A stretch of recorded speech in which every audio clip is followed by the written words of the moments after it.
mga akla, andito na naman ako at showing na pala dito sa Lipa ang Rewind. Kaya for the biglang schedule ang ma'am seller nyo. At hanggang ngayon na lang pala ito showing, kaya for the go na agad. Buti na lang at one call away itong blend ko na akala mo nag-usap kami sa susuotin. Diba? Parang kami ng outfit. Outfit check. Uy, yung picture. Wait. Outfit check. Patay na sexy mo, friend. Buti na lang at naisipan ko agad bumili kagabi ng ticket online kasi mahaba pa ang pila sa pasensya ko. Kaya naman VIP ang peg namin. Grabe mga ma'am sir, matindi ang movie na to. Halo-halong emosyon at mapanakit pero madaming realizations and lesson ka na madadampot. VIP kami, che. Isa na nga doon ay ang pagpapatawad at paghingi ng tawad. Ayoko humingi ng tawad sa akin.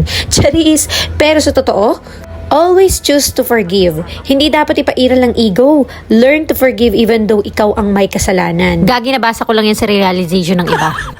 Pangalawa, quality time. Family first. Always have quality time with your wife and children. Once na nag-asawa ka na, always prioritize your family more than your work, career, and friends. Third, balance work and life. Maintain your career and life. Do not overwork because you are replaceable. Fourth, prepare for death at all times. Death is around the corner. You will never know when is your time. When time is over, no turning back. And fifth, accept destiny. You cannot change what is destined to you. You cannot undo that. Life is touch move. Sa totoo, nabasa ko lang yan, pero yan talaga yung marirealize mo after mong mapanood yung movie na to.